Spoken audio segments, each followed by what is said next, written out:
সেজন্য আল্লাহ তাআলা বলছেন, আমার ভাইয়েরা, ওয়া আল্লাহ বিস্তাকামু আলাত তরিকতি, তোমরা যদি আসল তরিকায় থাকতে পারো। আসল তরিকা কোনটা?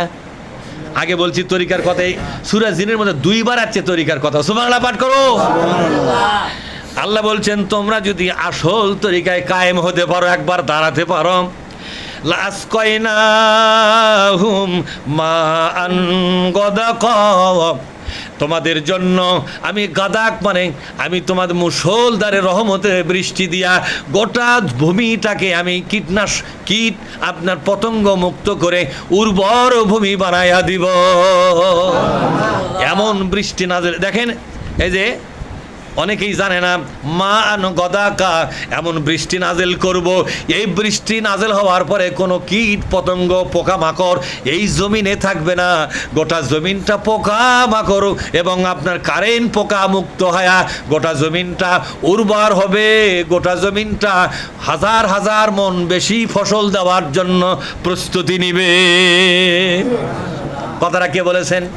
তাহলে এই দেশে যদি একবার এই কোরআনের পক্ষের শক্তি কায়েম হয়, এই দেশটাকে আপনার কি বলা হয়, কীট মুক্ত করবে কে? এজন্য কি নাজেল করবে আল্লাহ? একটা বৃষ্টি, এই বৃষ্টির নাম হলো গদাক বৃষ্টি। কি বৃষ্টি? জোরে কন। মা আন গদাক, গদাক মিষ্টি। এই বৃষ্টি দিয়া কীট আপনার এগুলাকে মেসাকার করে দিয়া আর কোনোদিন কীটনাশক ব্যবহার করা, আপনার কি এটা চান? থাকুটি আর কোনোদিন কি কীটনাশক ব্যবহার করা লাগবে নাকি? এই জন্য কীটনাশকের দোকানদাররা সহজ আমাদের দল করে না, জানে যে একবার যদি জামাত ইসলামী কায়েম হয় তাহলে এই দেশে কোনো কীটনাশকের আর ব্যবহার করা লাগবে না, সমস্ত কীটগুলোকে বিদায় করবে কে? এই কথাটা বলেছে কে?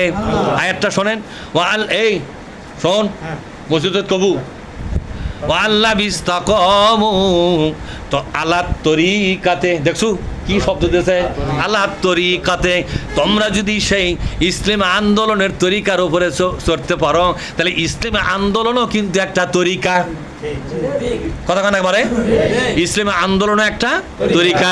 এই তরিকার মধ্যে যদি চলতে পারো, আমি আল্লাহ কথা দিলাম, আর এরা যদি কায়েম ইস্তেকামাত হতে পারে, কায়েম হতে পারে এই দেশে এমন একটা বৃষ্টি দিব, এই বৃষ্টি দিয়া আমি এই দেশের জমিনটাকে উর্বর বানাইয়া দেব, এবং এই জমিনে কোনো পোকামাকড় থাকবে না, কোনো কীটনাশক জীবনে কোনোদিন ব্যবহার করা লাগবে না।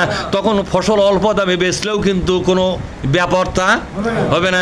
কীটনাশক ব্যবহার করতে করতে একটা জমির বহু টাকা খরচ পড়ে, ঠিক না? এই যে মরিচ যদি 10 টাকা কেজিও বিক্রি করে, তাও তো আপনার লস হবে না যদি কীটনাশক ব্যবহার করা না লাগে। আল্লাহ তাআলা বলছেন এমন রহমতের বৃষ্টি দিব, তোমাদের ফসলটাকে কয়েক গুণে আমি বাড়াইয়া দিব।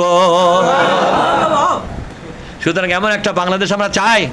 সুতরাং এই বাংলাদেশ জামাত ইসলামী আল্লাহর কোরআনকে বিজয়ী করার জন্য এই দেশের সমস্ত মানুষগুলোকে জান্নাতের পথে নিয়ে যাওয়ার জন্য চরম চেষ্টা করতেছে। এই চেষ্টা আপনাদেরকে অংশগ্রহণ করতে হবে। কথা ঠিক না? ঠিক জোরে এখন আমরা অংশগ্রহণ করব, আমরা থাকবো ইনশাআল্লাহ। বলেন ইনশাআল্লাহ।